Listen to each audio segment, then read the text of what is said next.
Hello and welcome to the Beyond Shakespeare Exploring Sessions. I am your host, Robert Crighton, and today we are looking at a play called New Custom, of which I know almost nothing whatsoever. It is another one of these interludes that I have managed to pluck out of the ether, and though I have some reference on it, I don't have a modern edition, so we are very much at the mercy of the vicissitudes of the internet, but it looks like it's a fair copy, and it looks like it is indeed actable. It claims that 4 may play this interlude. We are about to find out whether this is a lie. If it is a lie, I will pick up a part myself. It has a reasonably wide dating, from around 1550 through to the 1570s, potentially. I don't know precisely where it might live. Others have opinions which I have not as of yet been able to access. But whatever happens, it's within somewhere in that range, and certainly very similar to some of the plays we've looked at, which were definitely in the 1550s area. So if you've been watching or listening to any of these episodes looking on mid-Tudor interludes, this feels very much like it's within that orbit. But before we begin actually reading it, I should introduce you to the 4 who may play this interlude. And they are, working my way through the room in no particular order, reading New Custom, Avarice and Assurance is... Hello, I'm Greg, and I'm based near Stratford-on-Avon. And reading Ignorance, Hypocrisy and Edification is muted currently. Hi, I'm Liza Graham. I'm an actor, singer, and Shakespeare text coach in London. And reading Perverse Doctrine is... Hello, my name is Sascha Cooper, and I'm an actress, dancer, and much more besides, based in Brighton in the UK. And I may be slightly perverse, I'm being told. I don't know. I was going to say, it sounds more like a mission statement than anything else, Perverse Doctrine. I'm reading Perverse Doctrine tonight. It's how I relax during a shutdown. And new to the group, reading the Prologue, Cruelty, God's Felicity, Light of the Gospel is... Hello, my name is Jack Chandler. I'm a professional actor and singer, voiceover artist, at the moment coming for you from the Garden of England in Kent. Hello. Ah, where the rebels come from. Okay, so that's the team. It's relatively long plays, so we're going to rattle through it and pause only occasionally and then aim for some discussion at the end. So, working our way through the prologue and the first couple of scenes. If Jack would go to the oche and perform the prologue, please. All things be not so, as in sight they do seem, whatsoever they resemble, or whatever men deem. For if our senses in their own objects us do fail, sometimes then our judgment shall but little avail. In some things as such, where doubt giveth denial, of them in the best wise to make any trial, which saying is evident, as well shall appear in this little interlude which we present here, whereby we may learn how grossly we err, taking one thing for another, which differs so far as good doth from bad. Example, therefore, you may take these persons, if you mark more, for the primitive constitution which was first appointed, even by God himself and by Christ his anointed, confirmed by the apostles, our great iniquity. See how it is perverted by man's wicked iniquity. To be called new custom or new constitution, surely a name of too much ungodly ablution, which our author indifferently scanning in his mind, in his simple opinion, this cause he doth find, that by reason of ignorance, which beareth great sway, and also stubborn doctrine, which shutteth up the way. To all good instruction and knowledge of right, no marvel it was, though of the truth we were ignorant quite. For surely in such a case the matter was but small, to make the ignorant soul to credit them all. Whatsoever they said, were it truth or a lie, for no man able was then to prove them the contrary. Wherefore their own fancies they set in great price, neglecting the true way like men far unwise, making semblant of an antiquity in all that they did, to the intent their subtly by such means might it be hid.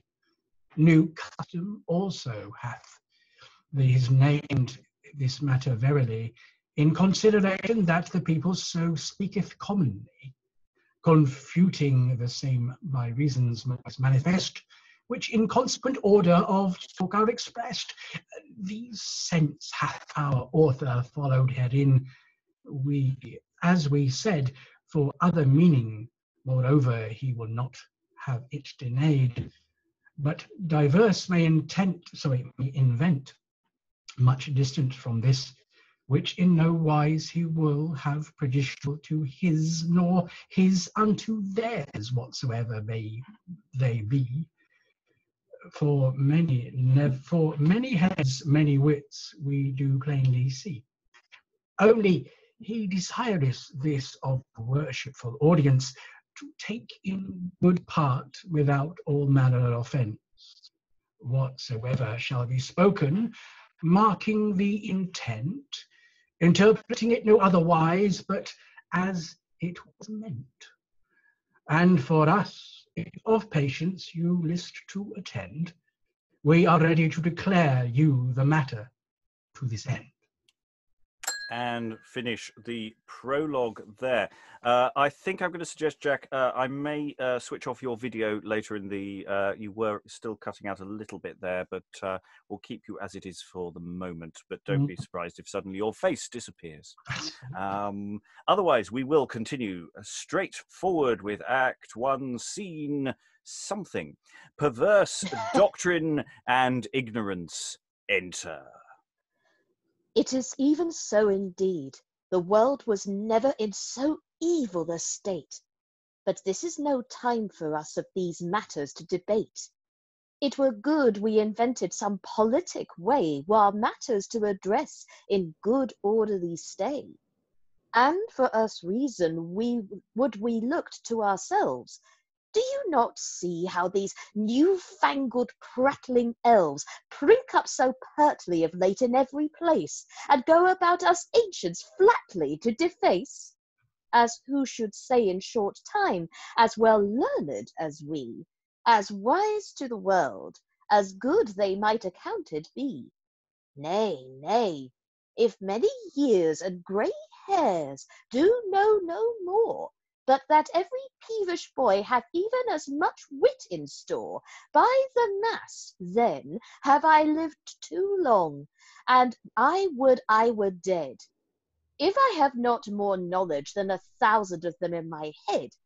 For how should they have learning that were born that even now, as fit a sight it were to see a goose shod or a saddled cow, as to hear the prattling of any such jack straw?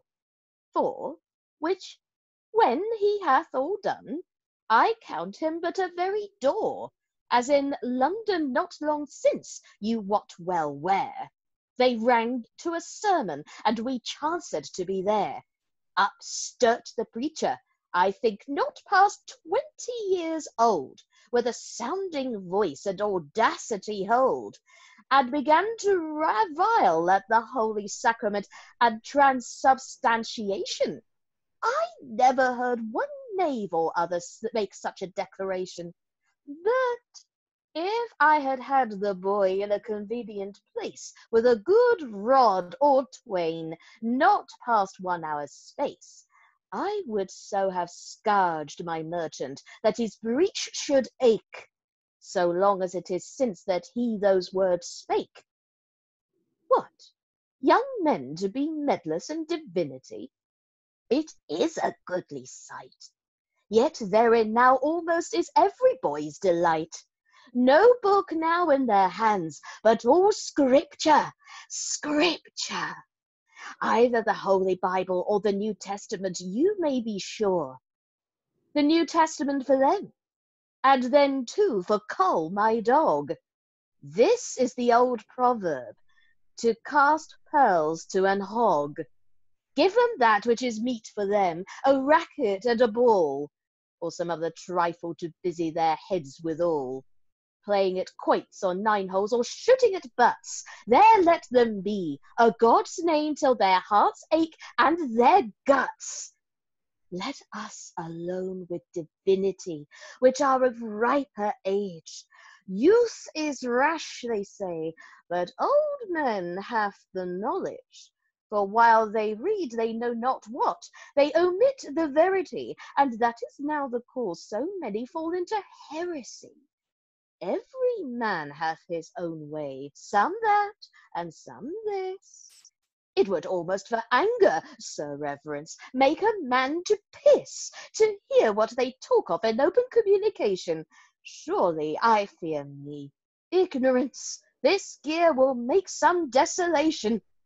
I fear the same also, but as touching that whereof you speak full well, they have revoked divers old heresies out of hell, as against transubstantiation, purgatory, and the mass, and say that by scripture they cannot be brought to pass. But that which ever hath been a most true and constant opinion, and defended also hitherto by all of our religion, that I, ignorance, am the mother of true devotion, and knowledge the author of the contrary affectation. They deny it so stoutly as though it were not so. But this hath been believed many an 100 year ago. Wherefore it grieveth me not a little that my case should so stand, thus to be disproved at every prattler's hand. Yea, doth. Then the more unwise man you, as I now, for they say as much by me as you well do know. And shall I then go vex myself at their talk? No. Let them speak so long as their tongues can walk. They shall not grieve me, for why, in very sooth, it were folly to endeavour to stop every man's mouth. They have brought in one, a young upstart lad, as it appears. I am sure he hath not been in the realm very many years, with a gathered frock, a pollard head, and a broad hat. An unshaved beard, a pale face, and he teacheth that all our doings are wrought, and hath been many a day. He disalloweth our ceremonies and rites, and teacheth another way to serve God than that which we do use, and goeth about the people's minds to seduce. It is a pestilent knave. He will have priests no corner cap to wear. Surplices are superstition.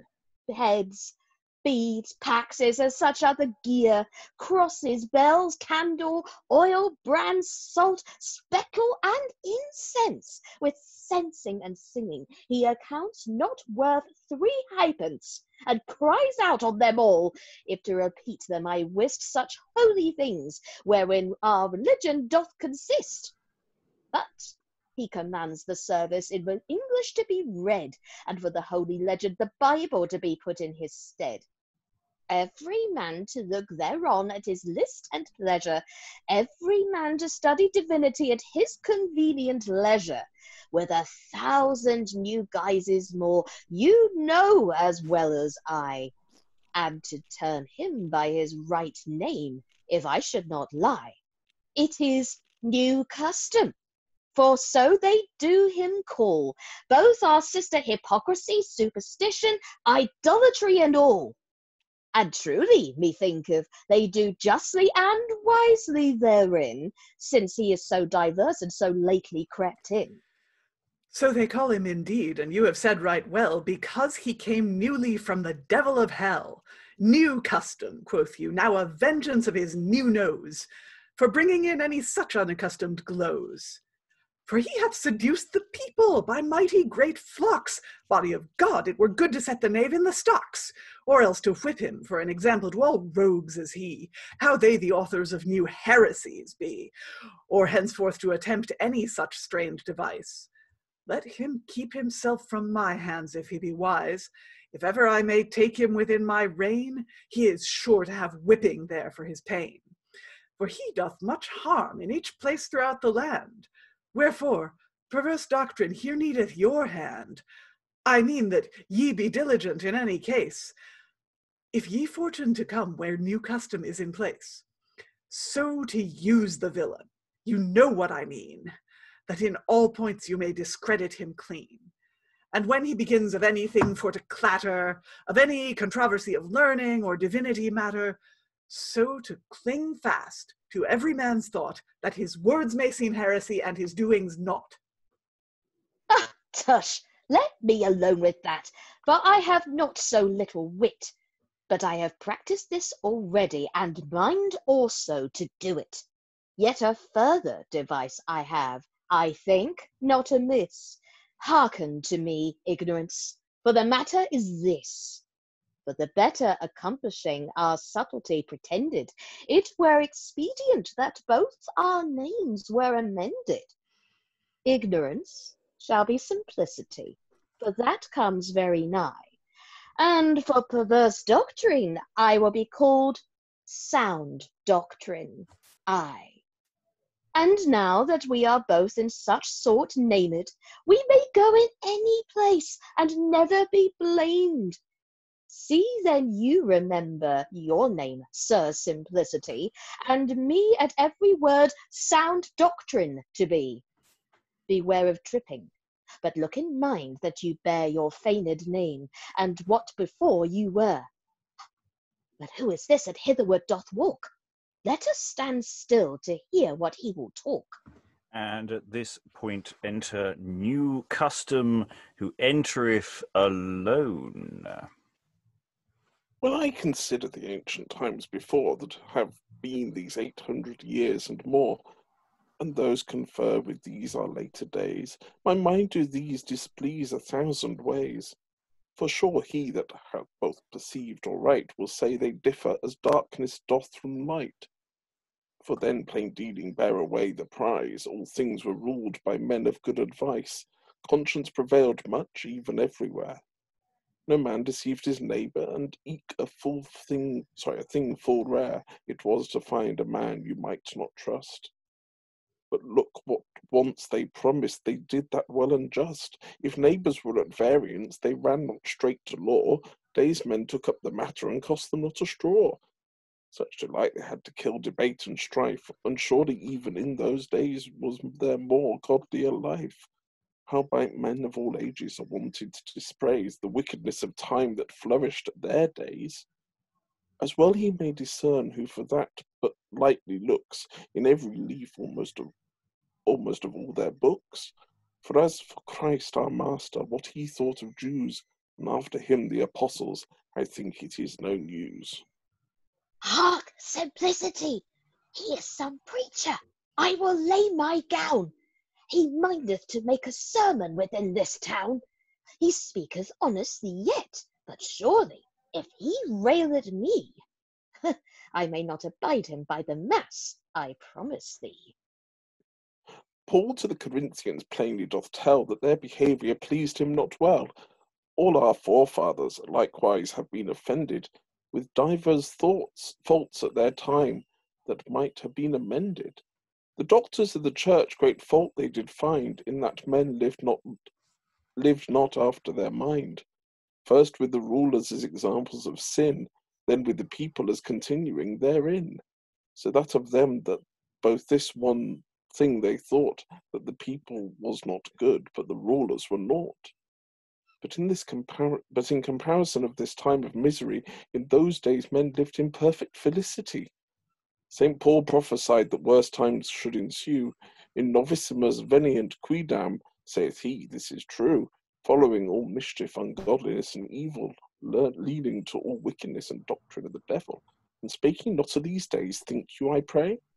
The proof is so plain that no man can deny, for this is sure that never in any age before naughtiness and sin have been practised more, or half so much or at all in respect, so I say, and is now, God amend all, at this present day.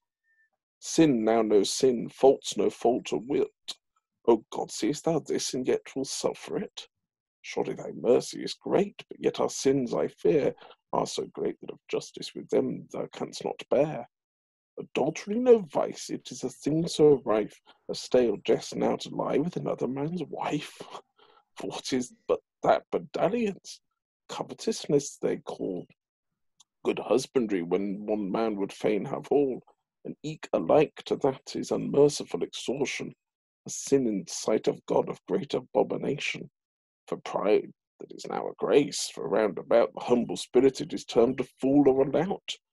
Whoso will be so drunken that he scarcely whoso will be so drunken that he scarcely knoweth his way. Oh, he is a good fellow, so nowadays they say. Gluttony is hospitality, what they meat and drink spill, which would relieve divers, whom famine doth kill. As for all charitable deeds, they be gone, God knoweth.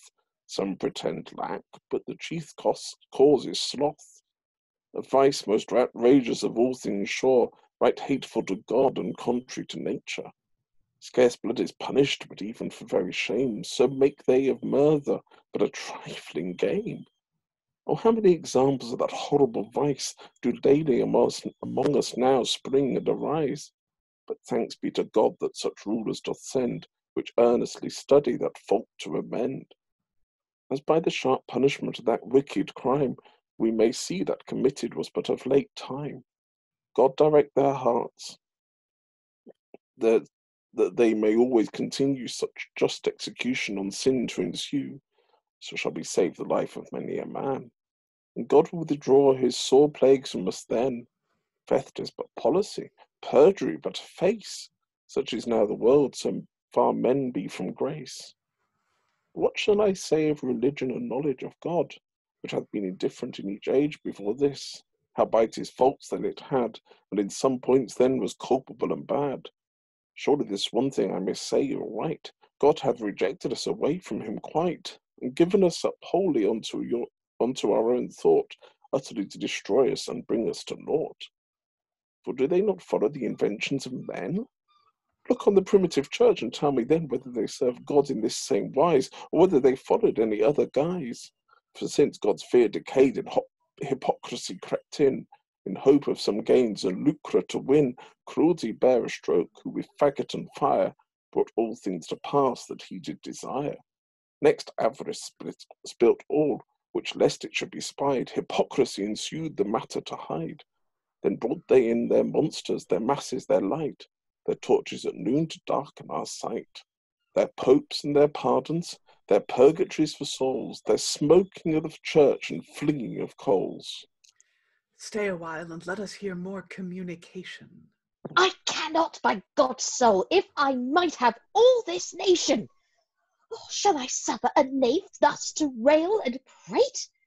Nay then, I pray God the devil break my pate. I will be revenged ere he depart away. Ah, sirrah, you have made a fair speak here today. Do you look for any reward for your deed? It were good to beat thee till thy head bleed, or to scourge thee well favouredly at a cart's tail, to teach such an whoreson to blaspheme and rail at such holy mysteries and matters so high as thou speakest of now, and rails at so lately. What mean ye, sir? Or to whom do you speak? Aren't you minded on me your anger to wreak, which have not offended as far as I know? I speak to thee, knave. Thou art mad, I trow. What meanest thou to rail right now so contemptuously at the chiefest secrets of all divinity? Verily I railed not, so far as I can tell. I spake but advisedly, I know very well, for I will stand to it, whatever I said. Wilt thou so? but I will make thee well apaid to recant thy words. I hold thee a pound before thou depart hence out of this ground. No, that you shall not do if I die therefore. Thou shalt see anon. Go to, prattle no more, but tell me the effects of the words which were said. To recite them again I am not afraid. I said that the Mass and such trumpery as that, popery, purgatory, pardons were flat, against God's word and primitive constitution, crept in through covetousness and superstition, of late years through blindness and men of no knowledge, even such as have been in every age. Now, precious whoreson, thou hast made a lie. How canst thou prove that? Tell me by and by. It needeth small proof. The effect doth appear. Neither this is any place for to argue here. And as for my saying I hold the negative, it lieth you upon to prove the affirmative, to show that such things were used in antiquity, and then I can easily prove you to the contrary. Standest thou with me on school points? Dost thou so indeed? Thou hadst best to prove me whether I can read. Think'st thou I have no logic? Indeed, thinkest thou so? Yes, princox, that I have. For 40 years ago I could smatter in a dunce prettily. I do not jest. Better, I am sure, than 100 of you, whosoever is the best. Truly I believe you, for in such fond books you spent idly your time and wearied your looks. More better it had been in books of Holy Scripture, whereas virtue is expressed in religion pure, to have passed your youth as the Bible and such, than in those trifles to have dolted so much, not more to have regarded a dunce or a questionist, than you would the words of the Holy Evangelist. What, for a child to meddle with the Bible? Yea, sure, more better than to be so idle. Is study then idleness? That is a new term. They say better to be idle than to do harm. What harm doth knowledge? I pray thee, tell me. Knowledge puffeth up, in St. Paul you may see. Yea, but what knowledge meaneth he? Tell me that. Even such knowledge as ye profess flat. For the truth and the gospel you have in contempt, and follow such toys as yourselves do invent, forsaking God's laws and the apostles' institution in all your proceedings and matters of religion. By what speakest thou that? Let me hear thy judgment. Not by any guess, but by that which is evident. As for the scriptures, you have abolished clean. New fashions you have constituting religion again, abuse of the sacraments than have been tofore. Have you brought, and in number have you made them more than Christ ever made? Wherefore show your authority, or else have you done to the church great injury. The apostles never taught your transubstantiation of bread into flesh or any such fashion. Howbeit they were conversant each day and hour, and received that sacrament of Christ our Saviour, you feign also that Peter was Bishop of Rome, and that he first instituted the seat of your popedom. But perverse nation, how dare you for shame your fancies on Christ and the apostles to frame? Marry, avaunt, jack, sauce, and prattling knave! I will conjure thy coat if thou leave not to rave. With all my heart and a vengeance, come out and be naught. I see we shall have an heretic thee, as I thought. These things were proved ere thou wast born. Dost thou not see? And shall be while thou art hanged, I warrant thee. Who was bored? No, sure that is not true, for in comparison of me they be but you. Of thee? What of thee? Thou art mad. Surely in my sort I am both sober and sad. Why, how old art thou? Tell me, I pray thee heartily. Elder than you, I perceive. What, older than I? The young knave by the mass, not fully 30, would be older than I that am above 60. 1,500, that is surely my age. Ask and inquire of all men of knowledge. 1,000 years? Oh, God's precious soul, I'm out of my wits. He is possessed of some devil or some evil spirits. Why, thou art a young knave of that sort, I say, that brought into this realm but the other day this new learning and these heresies and such other things mo, with strange guises invented not long ago. And pray, tell me, is not thy name New Custom? Truly so I am called of some, as of such as want both wit and understanding as you do now, I know by your talking. But woe be to those that make no distinction between many things of diverse condition, as naught to be good and hot to be cold, and old to be new and new to be old, wherefore these deceits you daily invent, the people seduce unto your advertisement, where while with tales you are saying, with lies you begin, the truth to deface and your credit to win. What is thy name then? I pray thee, make declaration. In faith, my name is Primitive Constitution. Who? Who, Prava Constitutio? Even so, I thought, I wist that it was some such thing of naught, like lettuce, like lips, a scabbed horse for a scald squire. Primitive Constitution, I said, if you hear, such orders as in the primitive church heretofore were used, but not now, the pity therefore. In good time, sir, well might you fare, Primitive Constitution. That is your true name, you say, without all delusion. Primitive Constitution, quotisto, as much as my sleeve. The devil on him which will such liars believe. For my part, if I credit such an hairy nowl, the foul fiend of hell fetch me, body and soul.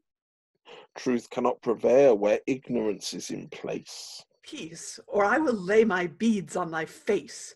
Hast thou nothing to rail at but ignorance, I trow? You may use me even at your pleasure, I know, for perverse doctrine that is rooted so fast that it may not be changed at no heavenly blast, may not hear the contrary, but beginneth to kick, like a jade when he feeleth the spur for to prick. Yea, sayest thou, thou miscreant villain, a little thing would make me knock out thy brain, hence out of my sight away. Hacking trudge, thou detestable heretic, thou caitiff, thou drudge. If I may take thee, it were as good thou wert dead, for even with this poor taste I will batter thy head. Exit New Custom. Though I hang therefore, I care not I, so I be revenged on the slave ere I die. Sacrament, God, who hath heard such a knave? Who after he had done at ignorance to rave, perverse doctrine, quod he, is also rooted so fast that he may be changed by no heavenly blast? Oh, no, God's soul, I warrant him, I will see him rotten. Before that my doctrine I shall have forgotten. Wherefore it behoveth us some counsel to take, how we the stronger our matters may make. Against the surprise of this new invasion, begun of late by this strange generation of New Custom and his mates, meaning to deface our ancient rites and religion, and to place their devilish doctrine in the gospel, and so our gains to debate and ourselves to undo. I think it best, therefore, that our sister Hypocrisy do understand fully of this matter by and by. Let us go and seek her, the case for to show that we her good counsel may speedily know. I am ready. In following, I will not be slow. And they exit. Oh, this is really, really interesting because it's so much.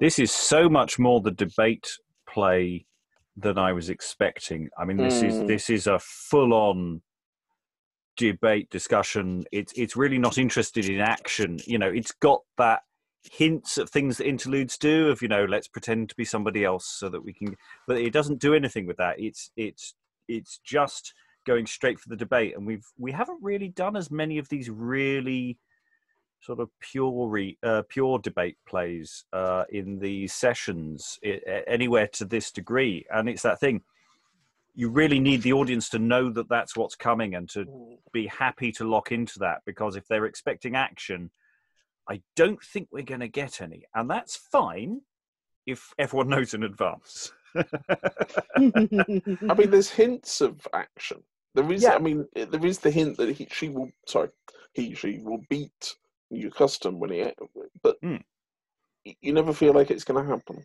No, it's very tentative. It's much more interested in playing with the ideas.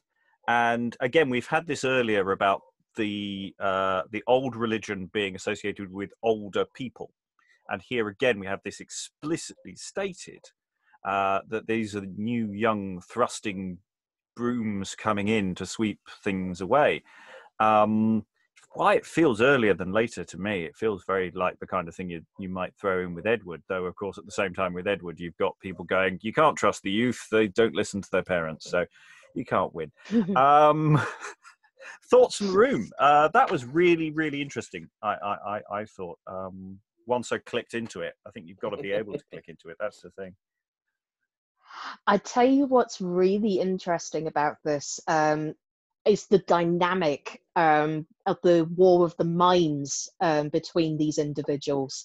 And unlike other things that we've experienced before, where it feels like it's a little bit of a long slog to lead up to it, this is just, right, okay, listen, I'm not having any of this. Right, you're dismissing our way. What makes you think you're so good?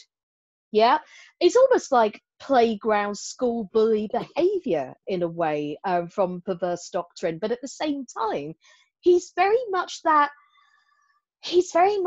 person who, believe it or not, lets again ego get in the way, but at the same time, he has that brief moment of going, oh, hang on a minute, what if he's right? And then he's like, no, go on, straight back into it again. They're not cardboard cutouts, the evil people. You know, we're not getting that thing of ha ha ha ha ha. We are evil, old school thinkers. No, they are set in their ways, but they are very fervent in their ways, and that's really interesting. And that might be pushing me as a later thought. I really, really like that. Liza, any thoughts? Just that the writing has a very different feel from some of the other interludes I've read with you, that it is very, very, very dense, and the lines are longer than usual. So there's a lot of text, and there's only a little bit of single line back and forth. A lot of it is blocks. So we're presuming, I don't know much about I don't know whether we know much about the circumstances under which this play was written, who it was written for.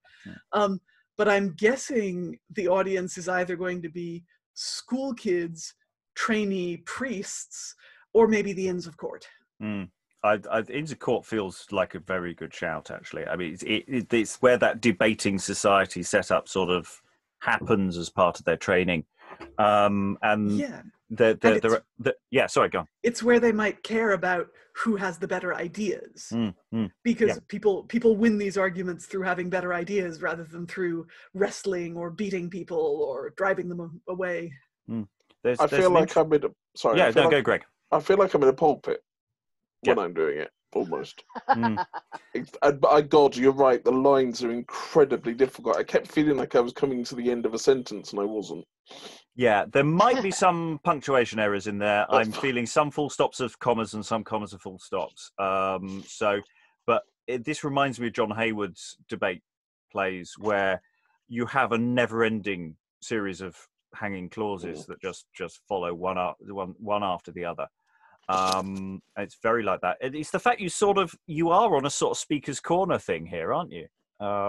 That's sort of what, not initially maybe that first speech is more planning your sermon, and then when Perverse Doctrine sets you up to actually stand there and actually orate, that felt like a thing.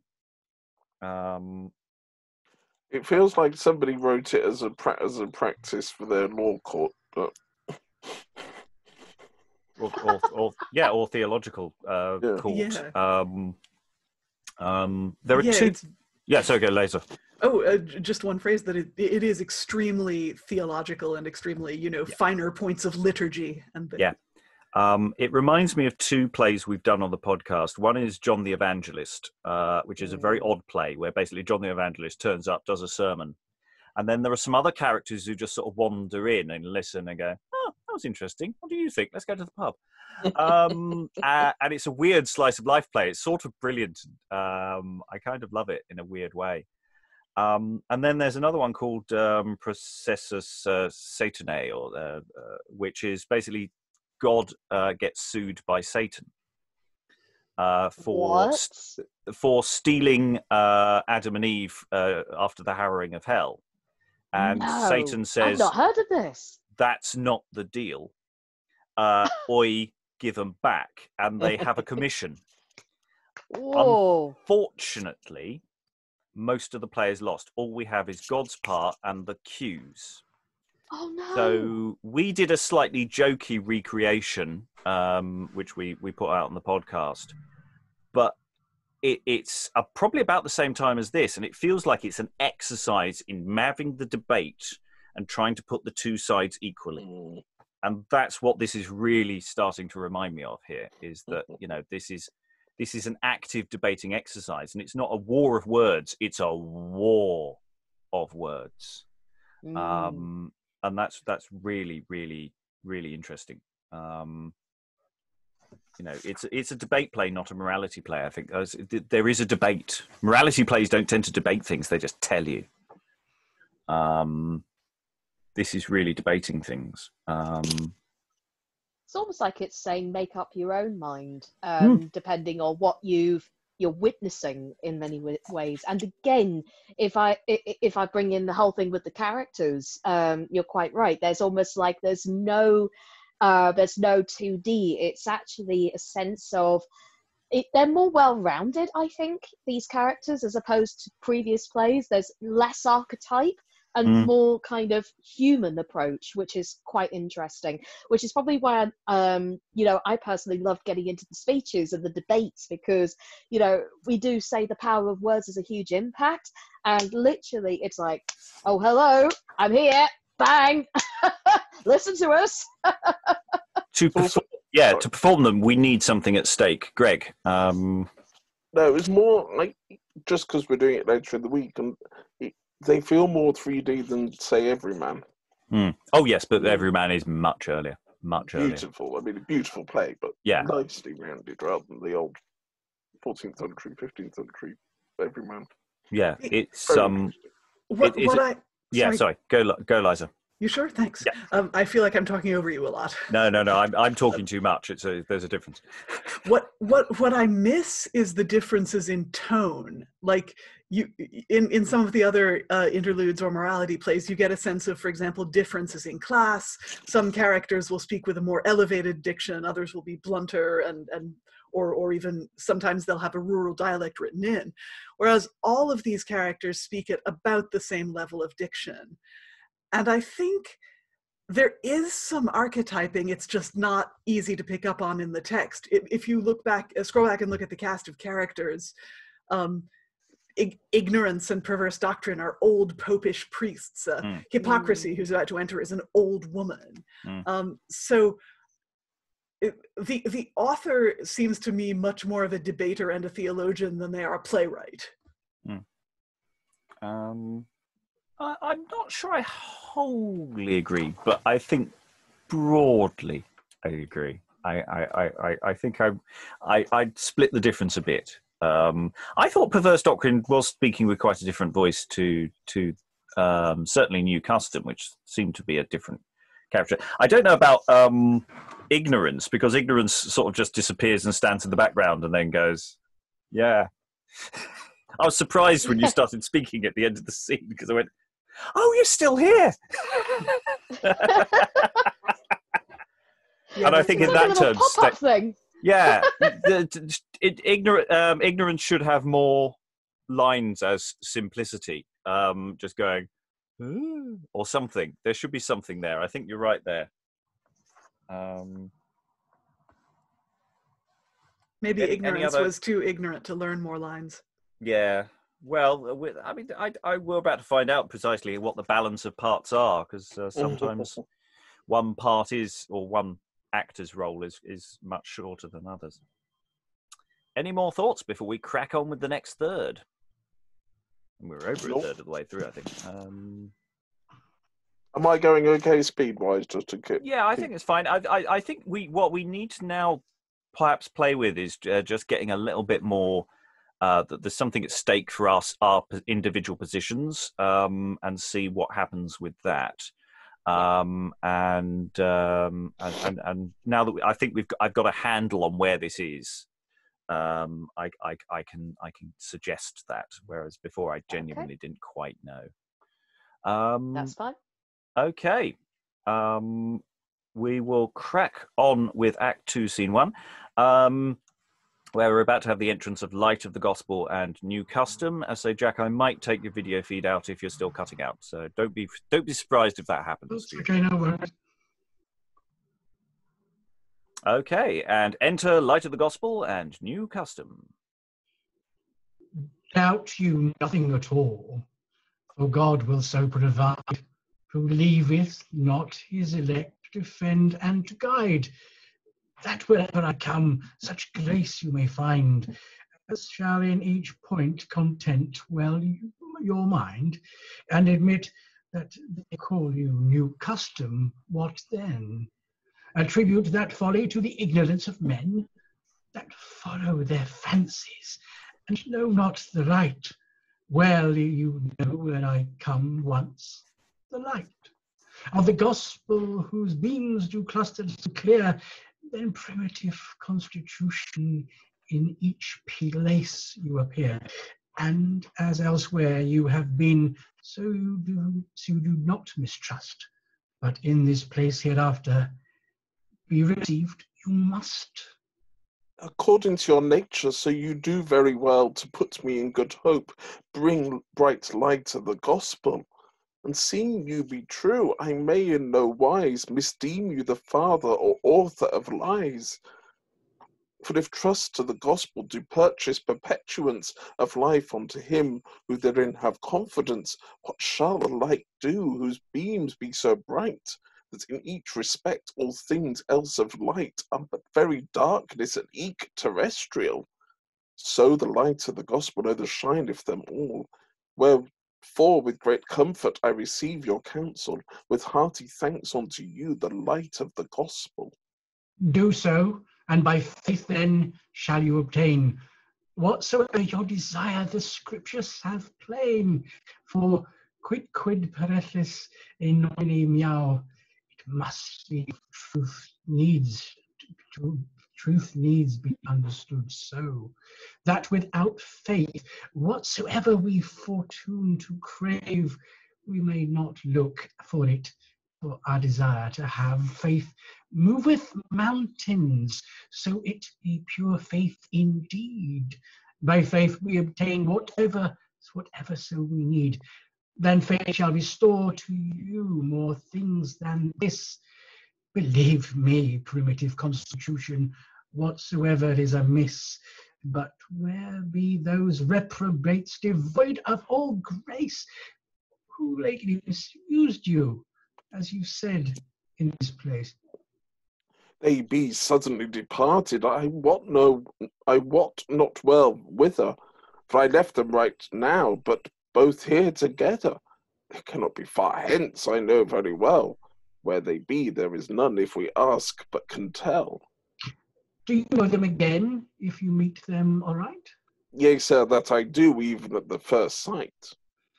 Then let us not tarry, but go seek them straight. At hand I am ready on you for to wait. And they exit this little, feels like a scene, costume change little scene. I also feel that possibly Light of the Gospel has just supervise the viva for new custom there. It feels like he's going to his teacher.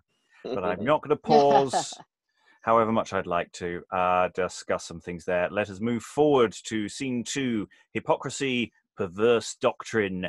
Enter Ignorance will enter in a bit.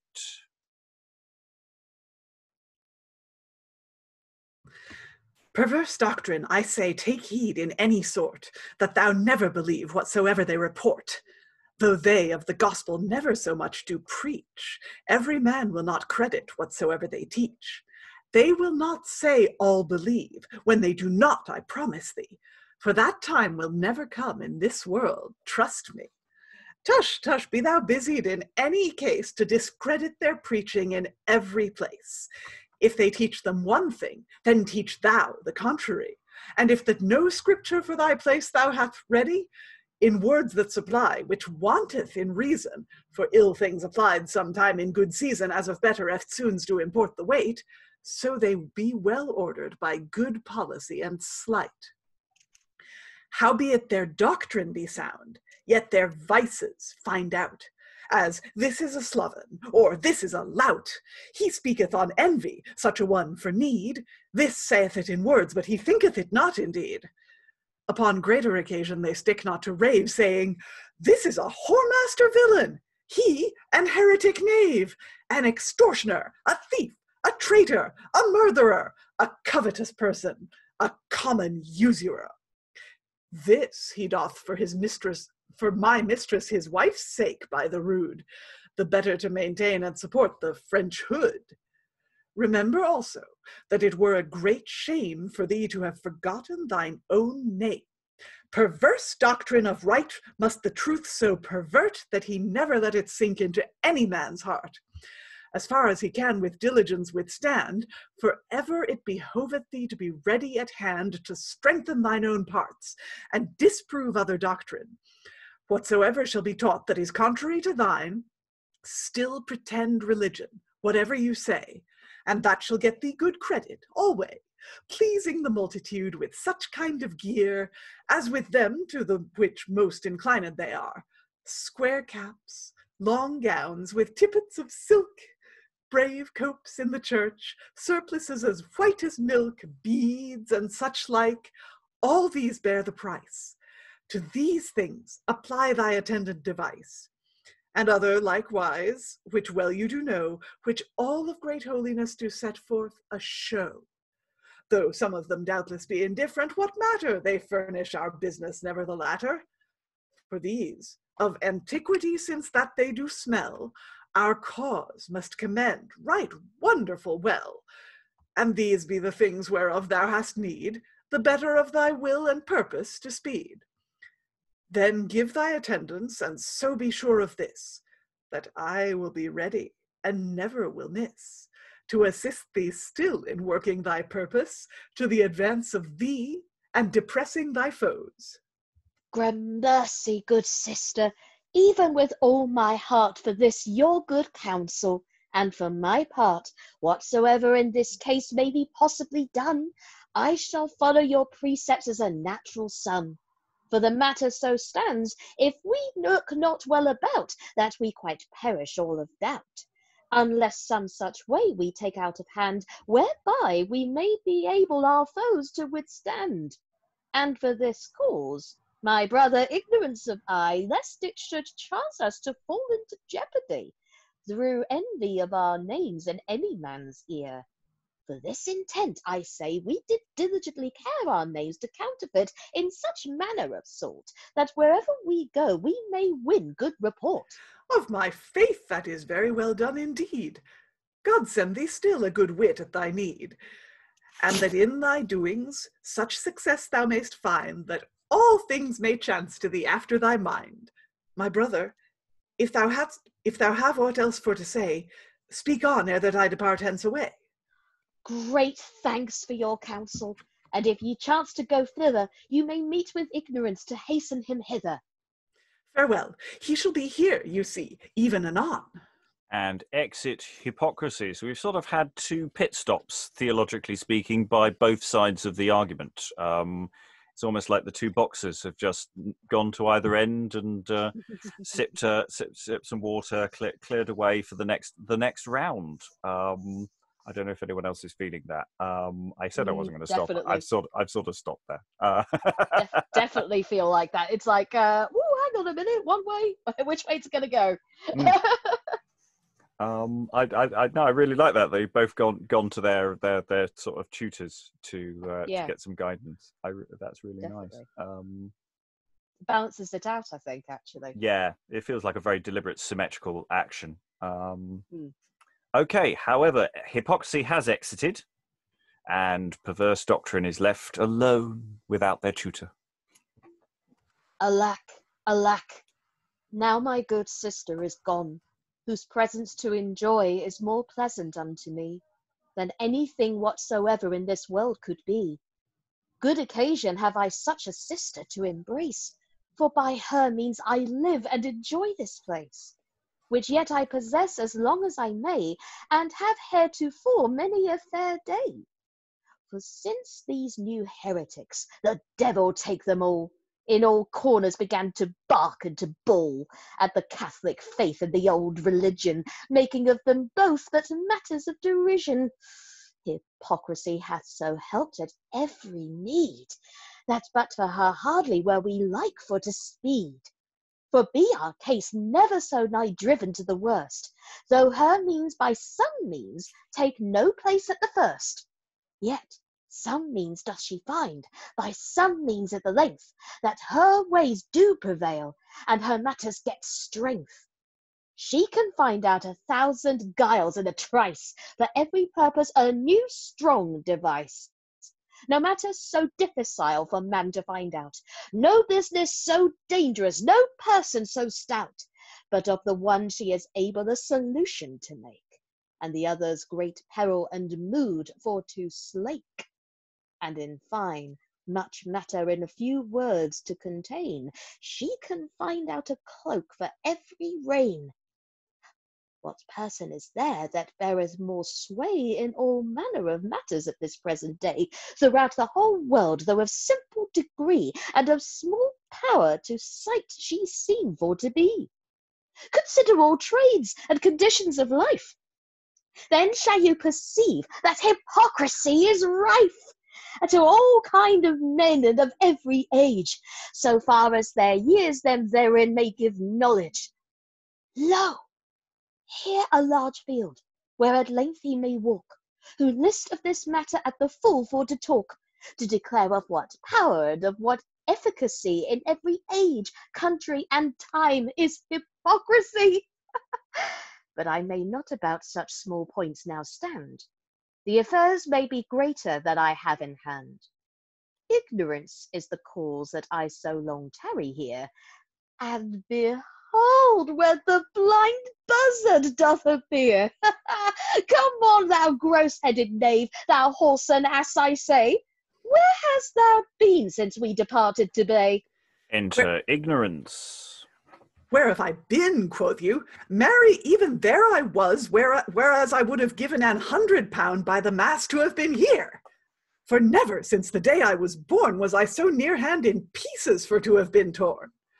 For as I was going up and down in the street to see if I could with Hypocrisy meet, behold, afar off I begin to espy that heretic New Custom, with another in his company.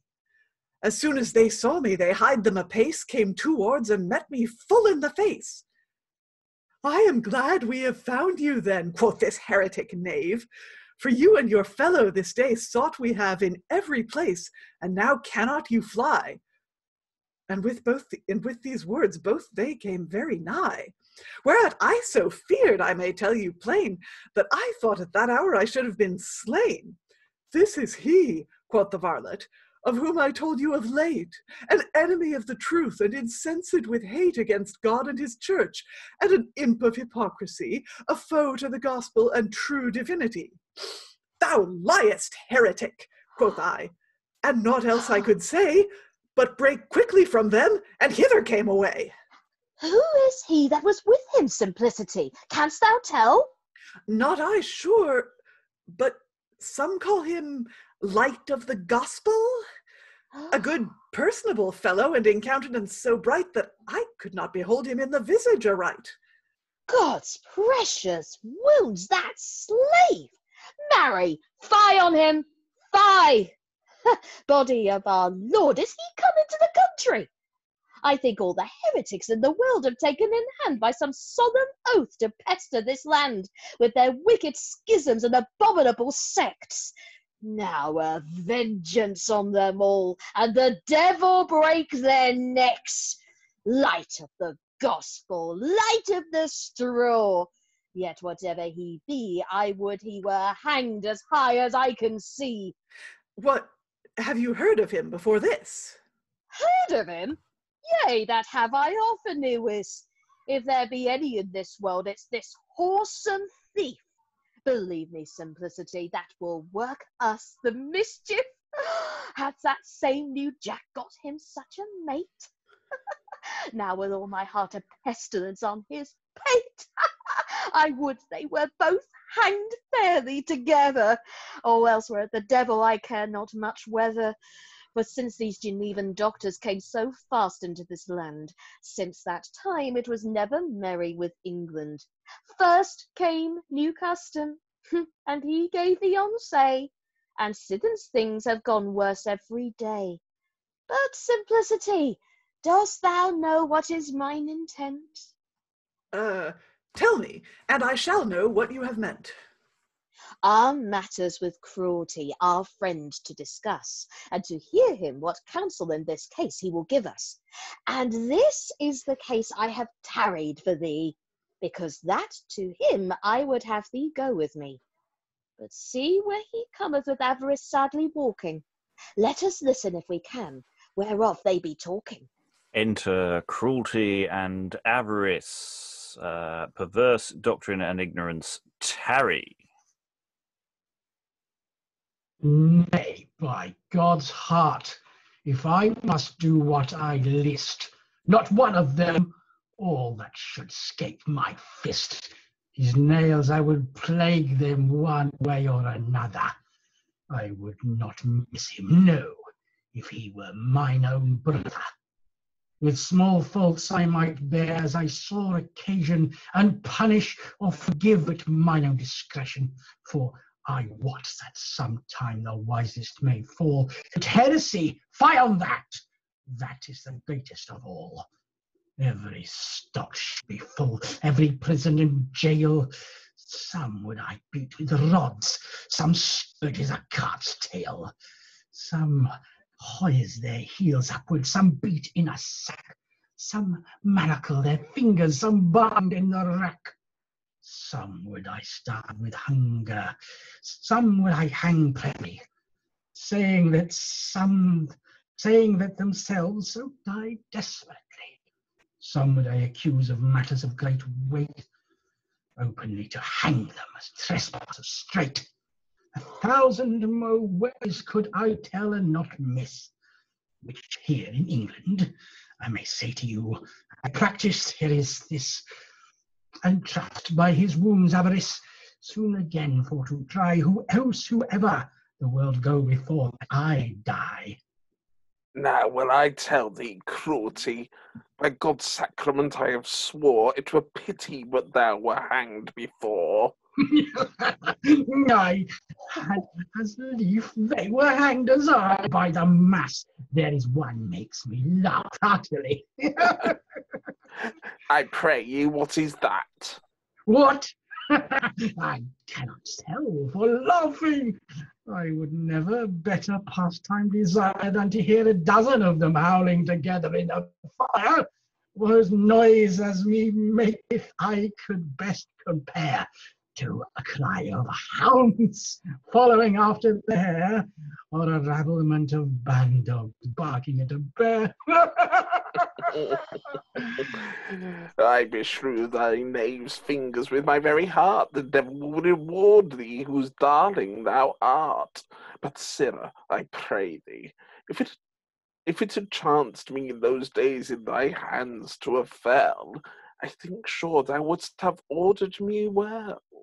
His blood I might have once seen that chance, I would have vexed thee with a vengeance for old acquaintance. Why so? I was always the murderer in those days, I am sure. Yea, but that was of course thine own profit to procure. For so thou mightest vantage should obtain, thou wouldst not stick to bring thine own brother to pain. No, nor father and mother if they were aught to be got.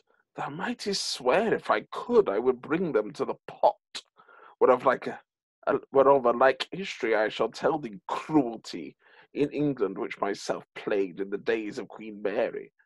2 brothers there were dwelling, young gentlemen, but the heir had substantial revenues. His stock was also as fair, man of good conscience and studious of the gospel, which the other brother, perceiving very well, persuaded him by all means, since he was so bent, to be constant in opinion and not to relent.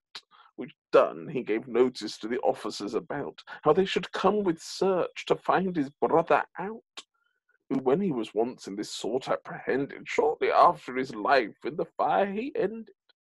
The other had the most part of all his living. How sayest, sir, knave? Is not this the way to the frithing? O unreasonable avarice, insatiable with gain! What of this? Tush, it was a merry train. For lucre's sake, his own brother to betray. Hence, Judas, with these things doings I cannot away. I was ever with him, still ready at hand, continually suggesting of the house and the land. And yet, to tell you the truth, as indeed the thing is, of my conscience I think the best part was his. By God's glorious wounds, he was worthy of none, but thou to be whipped for thy greedy suggestion. Heart of God, man, by the means better or worse, I pass not. Aye, so be it good for the purse. And enter from behind Perverse Doctrine and Ignorance. If you love the purse so well, Avarice, as you say indeed, then help me with your counsel now at a need. Sorry, and what perverse doctrine and ignorance too? Were you both so near? We had thought at our coming that no man had been here. We have been in this place ever since that you stayed, and we have heard also whatsoever you have said. Welcome both, on my faith, and I am glad it was our chance to meet with you here. Perverse doctrine and ignorance. Why, how goeth the world? Methinks you be sad. Marry, God have mercy, but there is small cause to be glad. For except you come speedily with your helping hand, no doubt we shall shortly be banished the land. Why so, perverse doctrine? I pray thee, let me understand. Why so? You know how since heresy came lately in place, and new custom, that vile schismatic began to deface all our old doings, our service or rights that of yore have been of great price in the old time before. Ourselves have been enforced almost for to fly the country, or else covertly in some corner to die. By the mass, that's true, for I dare not appear. Whosoever would give me £20 lands by the year. By God's foot, and yet I was never in better case in my life. Covetousness for the clergy was ever so right. Wherefore I have no cause in such sort to be grieved. Yet I can tell, sirs, how you might be relieved. Now, sirrah, to mend up this matter withal, precious God, it frets me to the very gall. For now of late, that slave, that varlet, that heretic, light of the gospel, is come over the sea, as some credibly tell, whom new custom doth use in all matters as a stay. the most enemy to us in the world alway, whose rancour is such, and so great is his spite, that no doubt he will straightway banish us quite, unless we provide some remedy for the contrary. And with speed, this is truth that I tell thee, Cruelty. His wounds start in blood. Is he come without any name? Yea, verily, for with these eyes I saw him today. Now, I would he were here. I would so dress the slave that I warrant he should bear me a mark to his grave. First I would buffet him thus, then give him a fall. Afterward I dash out his brains at the wall. Hold your hands, you rude knave, or by God's body I swear I will quickly fetch my fist from your ear. Tush, tush, it avails naught to chafen or to chide. It were more wisdom with speed some redress to provide. Redress? Now, by God's best, I will never stay till I find means to rid that beast out of the way. I will put him off the slambums. I will hold him a crown, wheresoever I meet him in country or town. What order you will take, it were best make relation, for more wits, as you know, may do better than one. I will do then whatsoever shall come in my head. I force not, so the villain were dead. And of my furtherance, whatsoever I may do, you be sure, your good state again if I can to procure, with my uttermost help to suppress yonder rascal, for by the mass, you papists I like best of all. Then can we not do amiss, I conjecture lightly. For whereas all these come, perverse doctrine, avarice, ignorance, and cruelty, there goeth the hare, except all good luck go away. But, sirs, it is good, lest your names you descry, to transpose them after some other kind. Else be sure with the people much hatred to find. As for perverse doctrine, sound doctrine. For ignorance, simplicity, with their colours of late ourselves cloaked have we. What then shall I, Cruelty, be called in your judgment? Ah, marry, justice with severity, a virtue most excellent. What will you term avarice? I pray you let me hear. Even frugality, for to that virtue it cometh most near. Content by his wounds I. But we must look to our feet, lest we stumble in these names whensoever we meet. Yea, see you take heed to that in any manner of case, so may you delude the people in every place. Come then, it is time hence, that away we depart. We are ready to follow with a most willing heart. But, sirs, because we have tarried so long, if you be good fellows, let us part with a song. I am pleased, and therefore let every man follow after in order, as well as he can. The words to the song have not survived. It simply says, the first song. The first song is now sung. It has now been sung. That was the first song. Well handled by the mass on every side. Come, Avarice, for we too will no longer abide. Exit Cruelty and Avarice, almost certainly laughing. Farewell to you both, and God send you success, such as may glad us all in your present business. Now they be departed, and we may not tarry, for it lieth us upon all to be stirring by Saint Mary. New custom prevaileth much everywhere, but no matter, they be fools that do give him such ear. Let old custom prevail rather, it is better than new.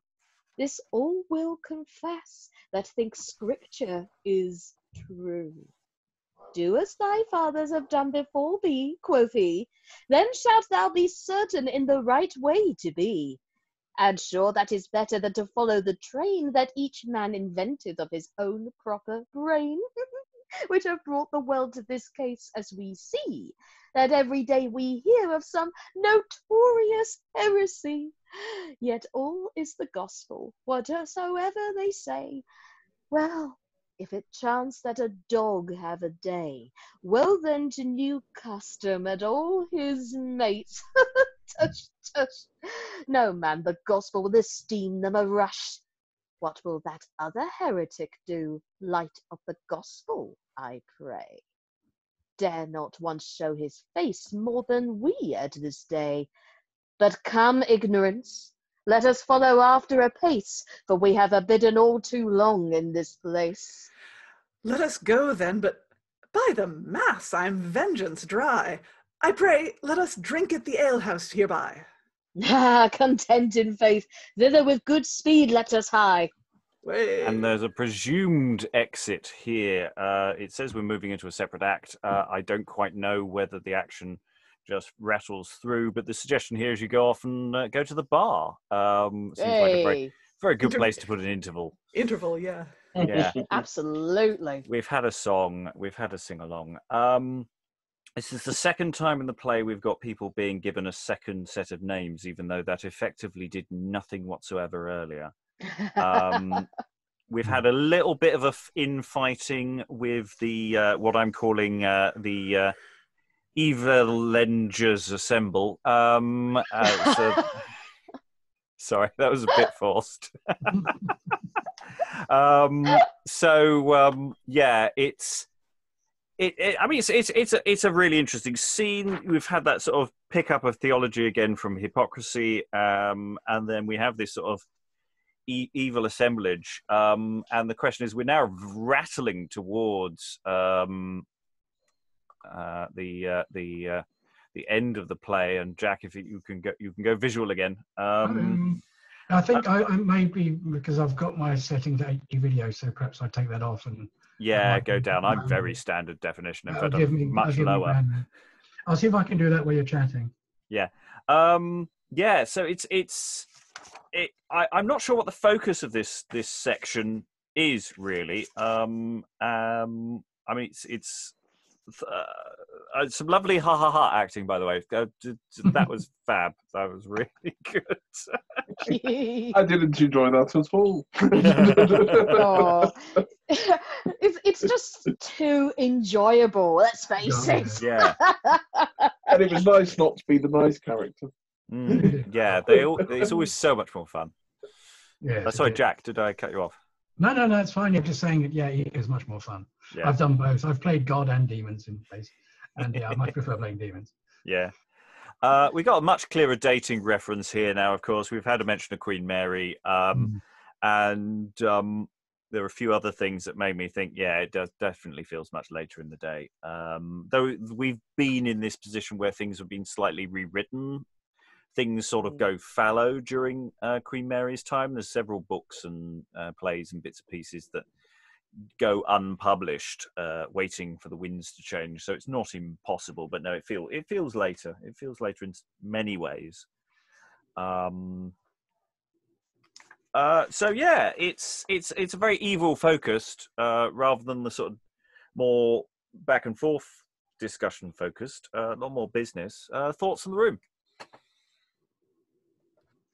It's too fun. Sorry, got to bring that in again. But I have to say, I think whilst the main intention is to bring good custom down, the interesting thing that's going on here, I think our Perverse Doctrine is playing a little bit of an interesting game here, whereas I think he's trying to set up a so-called alliance so that he can actually take them down as well. Just something he says in, that last speech that he has. He says, it's almost like he's pretty much admitted in the beginning. He says, now they be departed and we may not tarry, for it lieth all to be stirring by Saint Mary. To me, that's almost like he's saying, right, now he's gone, the real fun begins here. Oh, by Jove. It's like something's brewing, and he's the puppet master in this whole thing. I can't wait to see what happens. Yeah, and because Cruelty and Avarice don't really have the same sort of doctrinal. Do they have the same doctrinal position at all?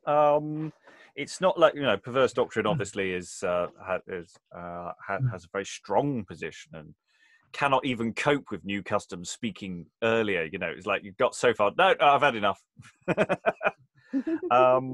So what are the sort of various positions these characters have, do we think? Well, they all represent different aspects of Catholicism, don't they? Mm-hmm. I mean, Avarice represents both the temptation to betray your nearest and dearest family so that you can inherit their stuff and have them burned at the stake. But both that and also a grievance that people had, which was the million things that you have to pay for if you're an English Catholic at that period, the tithe and the paying for pardons and paying for indulgences, etc., etc.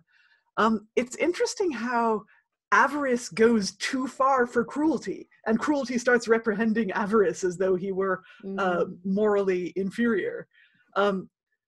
But Cruelty, of course, is the ecclesiastical court that would condemn you as a heretic and have you burnt and have you tortured.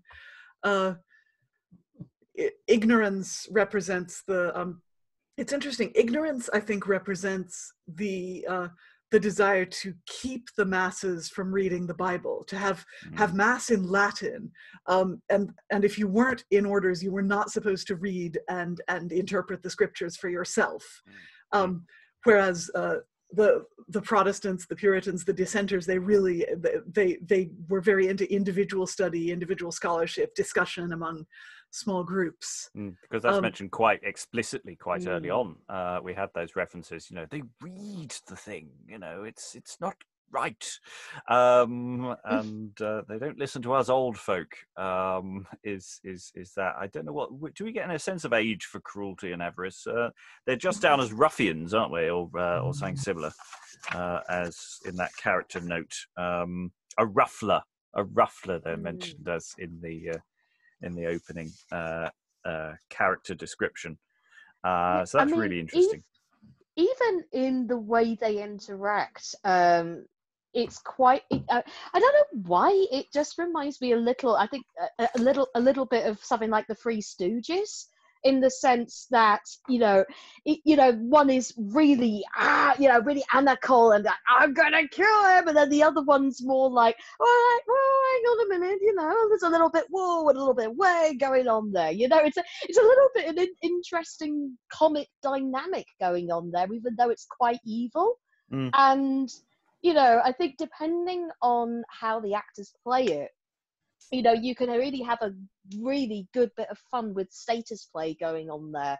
And like I say, if you bring the puppet master element into it, just little things that Perverse plops into their minds that triggers them. As soon as a tiny little thing's said, Cruelty wants to instantly kill and bash a head against the wall. So you can easily kind of play. I mean, I was trying to play with it so that it was like, kind of, and then, I'm just going to watch this. It was too fun. It worked.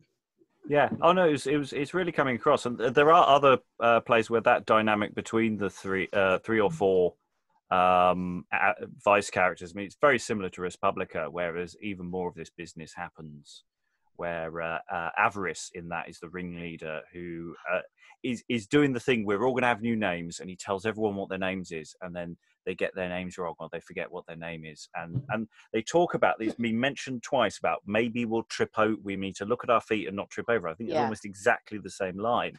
And we're sort of going here, right, well, they'd better do something with this setup. Because they've mentioned it twice now. So I'm expecting a good gag in the final few pages. I guess what prevents that is there's no one actually representing the people. Yeah. There's no one representing the populace that they have to convince. Whereas literally in Respublica, you do actually have the people who are a yokel character with comedy accents and everything. It's hilarious. It is actually quite good. Okay, we move into what is termed here as the third act, and there seems to be some kind of a time break here for everyone to turn around. And the light of the gospel, who seems to be actually literally quite bright. This sort of suggestion that there may be luminous white clothing or something. So there's a hint of that. Okay, let us read forward. So, light of the gospel, new custom, and perverse doctrine, all on stage.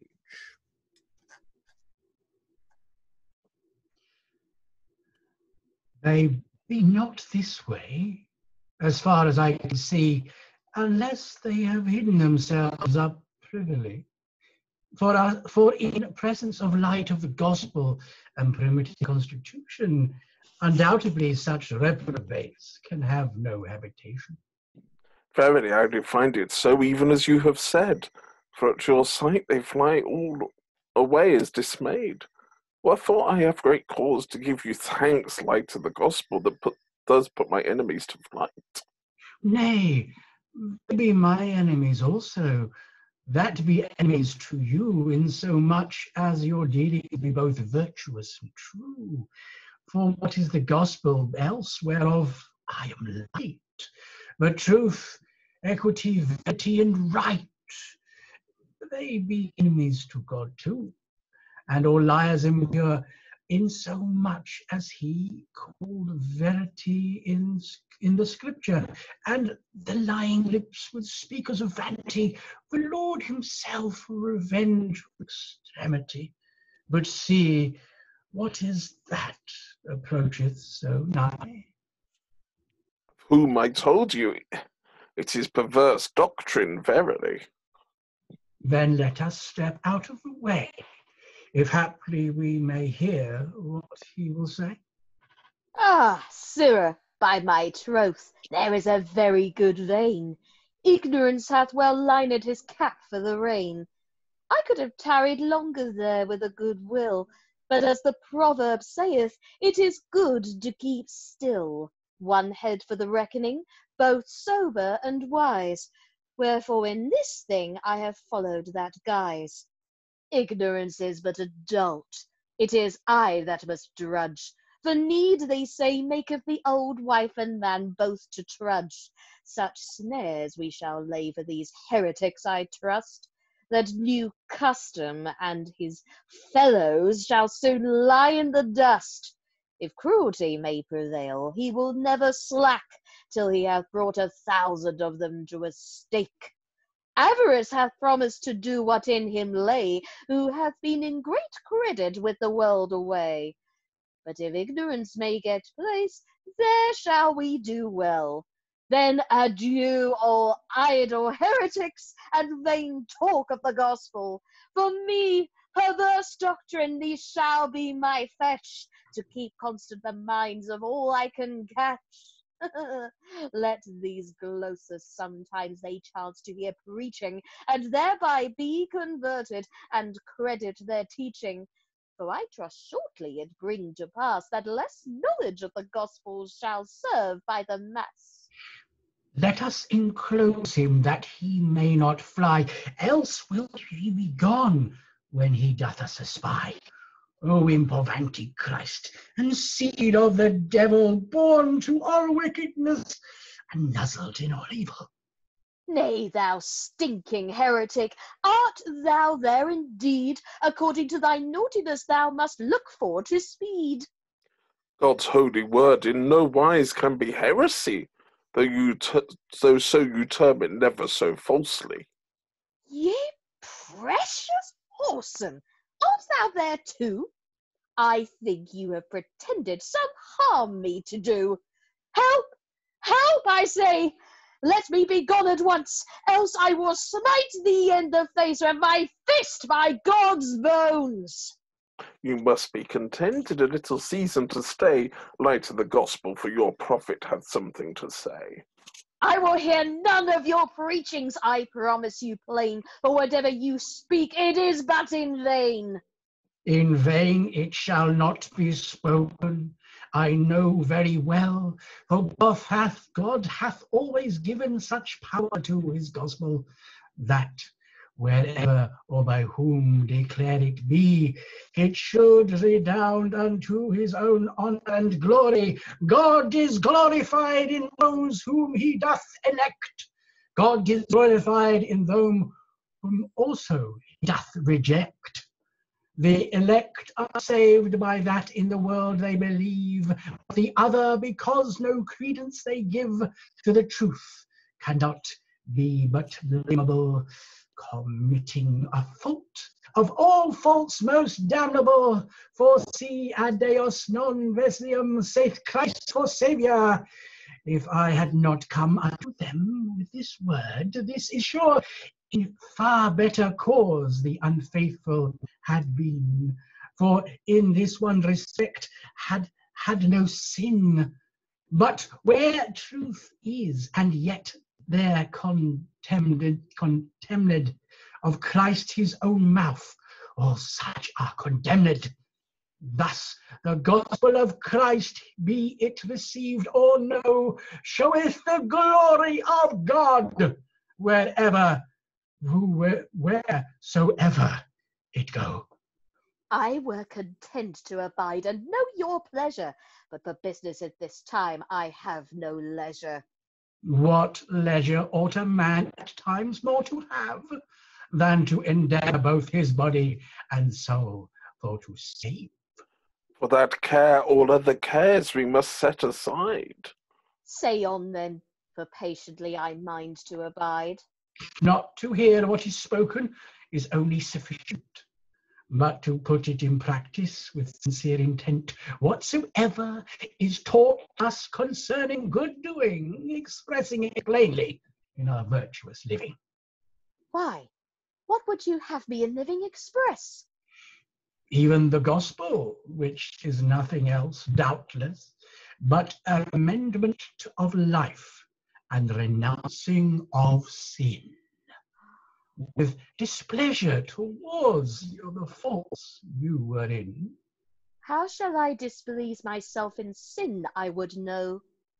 In considering that nothing bringeth man so low out of God's favour as sin, nothing setteth him so high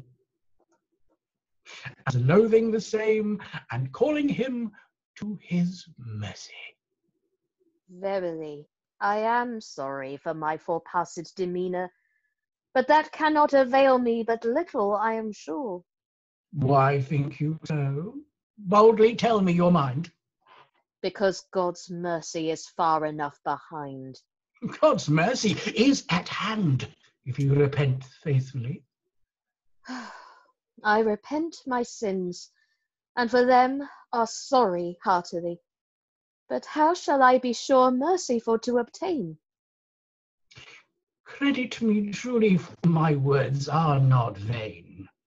I am light of the gospel, and have full authority to pronounce to the penitent forgiveness of iniquity, so that in asking you, put your assurance to speed, then no doubt you have obtained mercy indeed.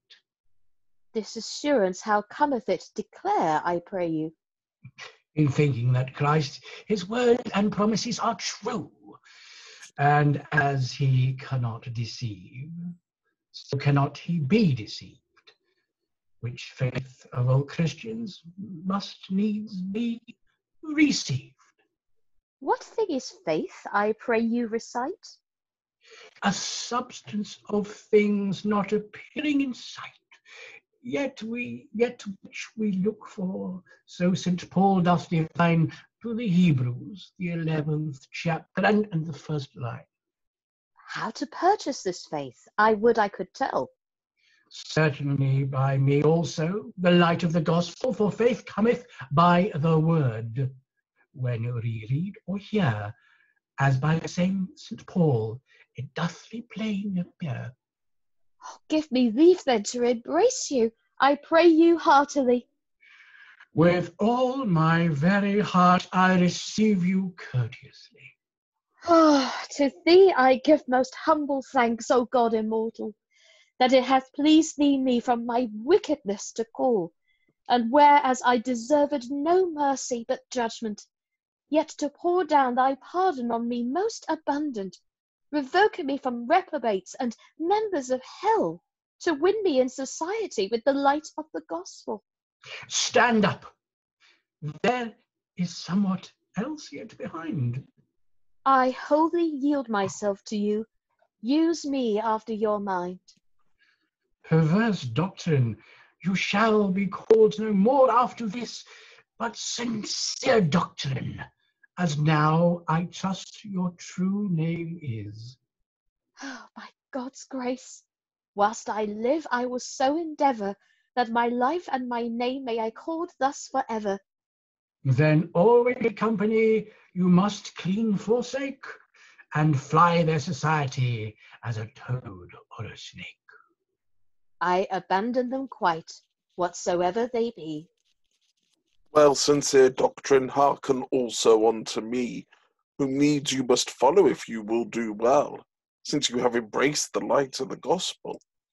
I am not new custom as you have been misled, but am primitive constitution from the very head of the church, which is Christ and his disciples all, and from the fathers at that time taking original, by me then you must learn for your own behest, and from all vocations what is judged the best. I receive you gladly with thanks for your gentleness, at your hands craving earnestly for my trespass forgiveness. It is easily forgiven. Now, as touching my apparel, what counsel do you give? For I see well that in the constitution primitive they used no such garment as I have on here, but fashioned it after some other manner. So did they truly, I confess it indeed.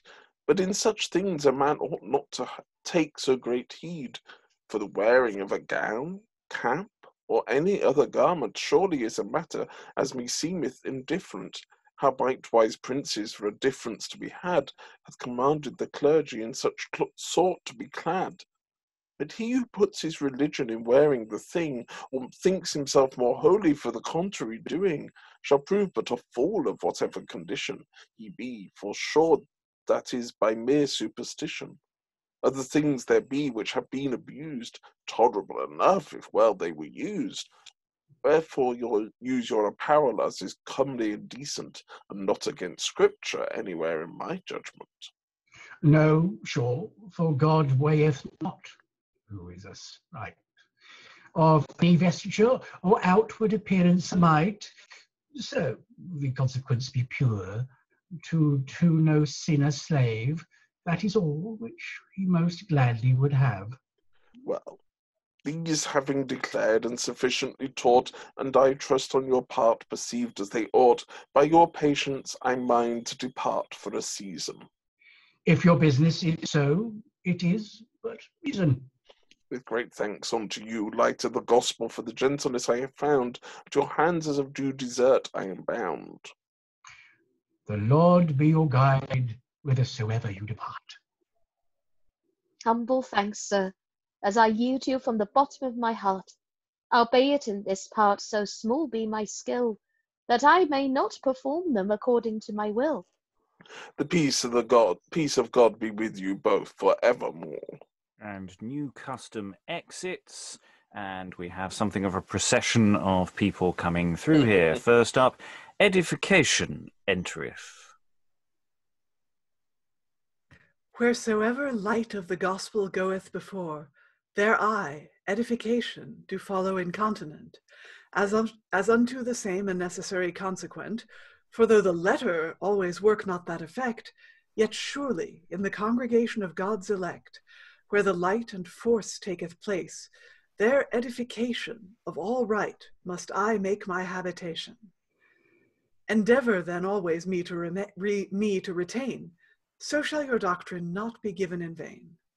I receive you most gladly, and I trust in the Lord that forever hereafter we shall well accord. I trust so. Fare you well. Now you are not alone.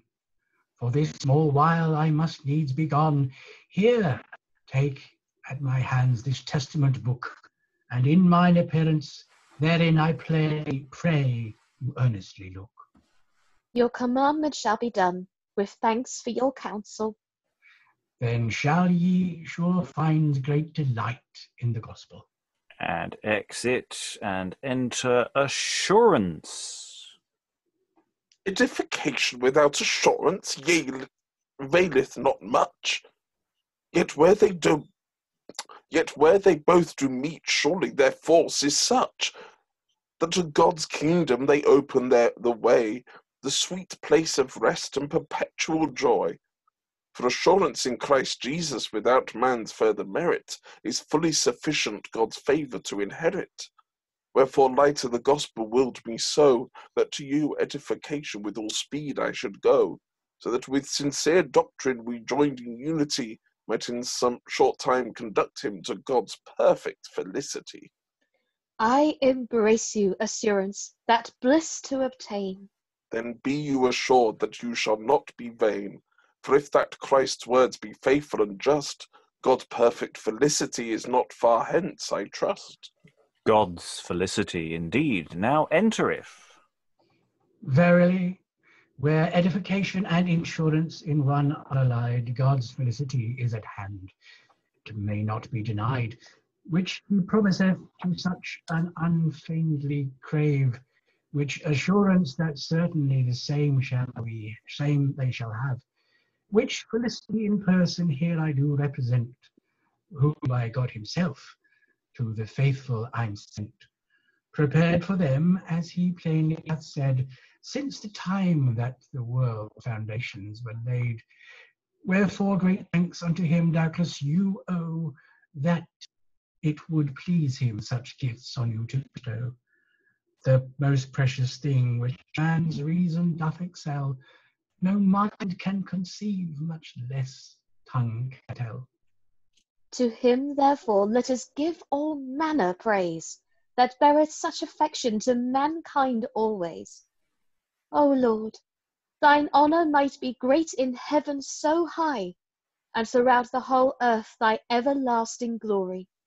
Give grace to thy people, that after this transitory life they may come to thy perfect felicity. Defend thy church, O Christ, and thy holy congregation, both here in England and in every other nation, that we thy truth may attain and still follow the same, to the salvation of our souls and glory of thy name. Preserve our noble Queen Elizabeth and her council all, with thy heavenly grace sent from thy seat supernal. Grant her and them long to live, her to reign, them to see, what may always be best for the weal public's commodity. And we end on the second song. I have many thoughts here, but I think perhaps one way of looking at this play, which the title does not really help us with, is that perhaps we should really be calling this the conversion of doctrine. Because I think that Sascha's character, New Custom is not the central character as Perverse Doctrine is, and that everything follows when you take that on board, because then what is the narrative of the play? Well, it's Perverse Doctrine. The old doctrine leads you to a life of violence, obsession with money, ignorance. And then if you follow in the light of New Custom, he'll lead you towards the light of the gospel, and then your conversion will happen. But he's got to get you to gospel first. And then the structure of the play makes so much more sense, because that whole central passage is essentially the going to the pub / brothel scene that we've had in so many other interludes. And it means that, and that's what, and you are the focus. And it's this your journey out, and that now makes the whole thing knit together in a way that actually until now I don't know what the structure of this is. Does it have one? Yes, actually, it bloody well does. It has actually a really nice structure. Yeah, and I have to say that as a character, it's actually a really beautifully defined journey, I think, and it's really satisfying. It gives me the impression, especially as what we're going through now, with lockdown, a lot of people I know online, from what I'm gathering, are going through their own personal hell, and how much it changes them as a person. It's clear that Perverse Doctrine in their own way has been, because they've been so set in how things were for them, that any change is not so good. And let's face it, the majority of us are not so good with change. We don't like change. We want things to be the way they were, but things are what they are. And if we relate today to this play, just by that journey alone, seeing that you can come out the other side a better person, in a weird sort of way, although it is, the majority of it is a debate play, in many ways it's a revolution play. It's a revelation play, I should say, because that character's learned the hard way, and finally hearing reason and being, in many ways, being told to calm down by gospel and new custom. It's their way of going, okay, fair enough, I understand and I embrace this new way of working. It just goes to show that at the end of the day, we have to accept what is currently new and we have to adapt. I think that actually displays it really, really well. I mean, it's the fact that you're led not by, the vice characters leading you into damnation, a very external thing. You've sort of partaken in their life, but actually you're taken further by reason, by thinking about it, by being persuaded. And in this sense, this is not a sort of Bernie Catholics all should die play, or text, of which there are some. This is a much more reasonable saying, no, we have to talk to people and discuss with people. And, old dogs can learn new tricks. And this is the visual aspect we're not getting here, is that, this is a much older character who has to cross a generation gap. New custom is this young upstart coming in. And of course you don't want to listen to him. And of course he's an idiot. And you're finally persuaded by the light of the gospel, who will be a much more authority figure, because you've got, it's a minister, but you've also got, you're then presented at the end with a sage and a virtue and these other authority figures who you can follow. I've talked too much. Thoughts from the room?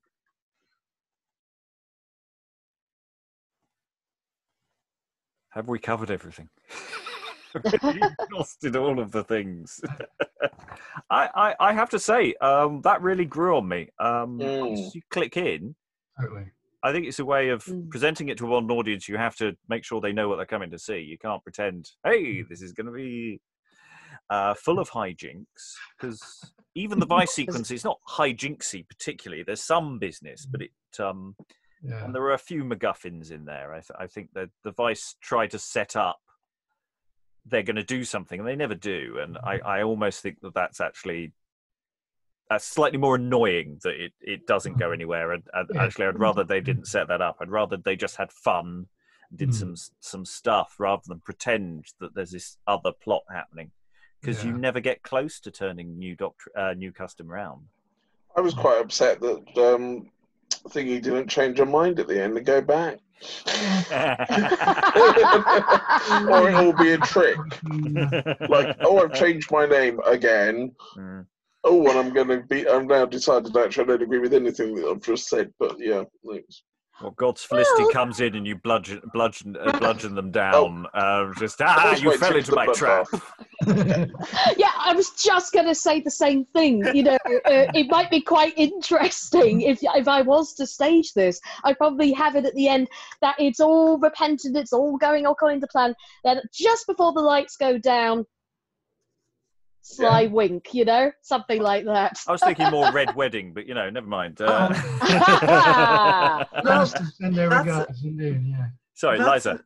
A thirst for a thirst for action, I think, that there are not many verbal cues for action. You know, in plays of this period, we don't have all the stage directions. Often people will just say something like, "I embrace you," and there are like a few embraces towards the end in Perverse Doctrine's conversion scene. But there are lots of threats of violence earlier, and there are no actual fights. There are some songs, like the audience must have been inwardly thanking God for those songs. Maybe there was even dancing, but there's very little physical action represented in the text. No, I think that's fair. I think that's not what this play is trying to do, and how we navigate that and present that. I mean, in many ways, it might work very well as an audio piece. Some of these plays really don't work, and they need that audience interaction vibe, and that this might work in that much more pure sense, and how you pitch it and what you do with this. I mean, it's been a really interesting one. But I think you're right. It is a much more static thing. It's much more interested in ideas than action. All I want to know is what's the sequel going to be? Well, I mean, it's difficult with Elizabeth now on the throne. You know, we could, your children, you know, get join up with a gunpowder plot, you know, something like that. I don't know. It's so inconsiderate. Yeah.